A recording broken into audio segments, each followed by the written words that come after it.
র্যাবের গোপন বন্দিশালা task force for interrogation TFI cell পরিদর্শন করেছেন আন্তর্জাতিক অপরাধ ট্রাইব্যুনাল 1-এর 3 বিচারক সহ প্রসিকিউশন টিম ও আসামি পক্ষের আইনজীবীরা। চিফ প্রসিকিউটর জানিয়েছেন, এই পরিদর্শন বিচারের অংশ হিসেবে বিবেচিত হবে। তবে আসামি পক্ষের আইনজীবীদের দাবি, এটি আয়নাঘর নয়। 2024 সালের 5 আগস্টের পর এটা বানানো হয়েছে বলেও ধারণা তাদের। বিস্তারিত জাভেদ আক্তারের রিপোর্টে। আওয়ামী লীগ সরকারের আমলে রাজধানীর উত্তরায় র্যাপিড অ্যাকশন ব্যাটালিয়ন র্যাব 1-এর ভেতরে গোপন বন্দিশালা task force for interrogation TFI সেলে তখনকার বিরোধী দলের নেতাকর্মীদের পাশাপাশি ভিন্ন রাজনৈতিক মতাদর্শের বিভিন্ন ব্যক্তিকে নির্যাতনের অভিযোগ রয়েছে। টিএফআই সেলে গুম রেখে নির্যাতনের ঘটনায় মানবতাবিরোধী অপরাধের মামলার বিচারও চলছে আন্তর্জাতিক অপরাধ ট্রাইব্যুনাল 1-এ। সাবেক প্রধানমন্ত্রী শেখ হাসিনার সঙ্গে এই মামলার আসামি বর্তমান ও সাবেক 12 সেনা কর্মকর্তা সহ 17 জন। গত 21 জুলাই প্রসিকিউশনের আবেদনে টিএফআই সেল পরিদর্শনের সিদ্ধান্ত নেন ট্রাইব্যুনাল 1। শনিবার সকালে ট্রাইব্যুনাল 1-এর চেয়ারম্যান বিচারপতি মোহাম্মদ গোলাম মর্তুজা মজুমদার, বিচারপতি মোহাম্মদ শফিউল আলম মাহমুদ ও বিচারক মোহাম্মদ মহিতুল হক এনাম চৌধুরী এই সেল পরিদর্শন করেন। এ সময় তাদের সঙ্গে ছিলেন চিফ প্রসিকিউটর সহ প্রসিকিউশন টিমের সদস্যরা।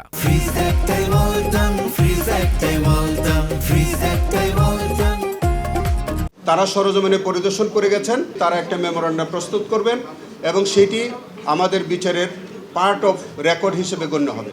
সেখানে ছোট বড় মিলিয়ে 29টি সেল রয়েছে। নিচের তলায় 2 ফুট বাই 4 ফুটের এমন 7টি সেল রয়েছে, যেগুলো এতটাই ছোট যে একজন মানুষের পক্ষে বসে থাকা ছাড়া শোবার কোনো সুযোগ নেই। এর বাইরে নিচতলা ও দ্বিতীয় তলা মিলিয়ে বিভিন্ন আকারের আরও 22টি সেল রয়েছে। তবে সেসব সেলের জন্য কমন একটি টয়লেট। অন্ধকার এসব কক্ষে রেখে চরম অমানবিক শারীরিক ও মানসিক নির্যাতন করা হতো বন্দীদের। এই আয়নাগরের এই যে ছোট ছোট সরু রুমগুলোর মধ্যে দিনের পর দিন, মাসের পর মাস, এমনকি বছরের পর বছর তাদের উপরে বিভিন্ন রকমের অত্যাচার নির্যাতন করা হতো। কাউকে কাউকে দীর্ঘদিন পরে ছেড়ে দেওয়া হতো, বিভিন্ন মিথ্যা মামলায় তাদেরকে দেওয়া হতো এবং অনেকেই মেরে ফেলা হতো।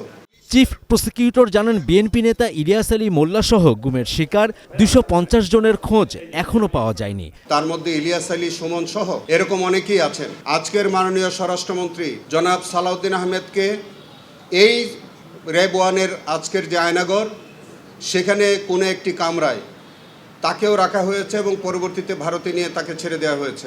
আসামি পক্ষের ও রাষ্ট্রনিযুক্ত আইনজীবীরাও টিএফআই সেল পরিদর্শন করেন। তবে তাদের দাবি, এটি আয়নাঘর নয়। 2024 সালের 5 আগস্টের পর এটা বানানো হয়েছে বলেও ধারণা শেখ হাসিনার রাষ্ট্রনিযুক্ত আইনজীবী আমির হোসেনের।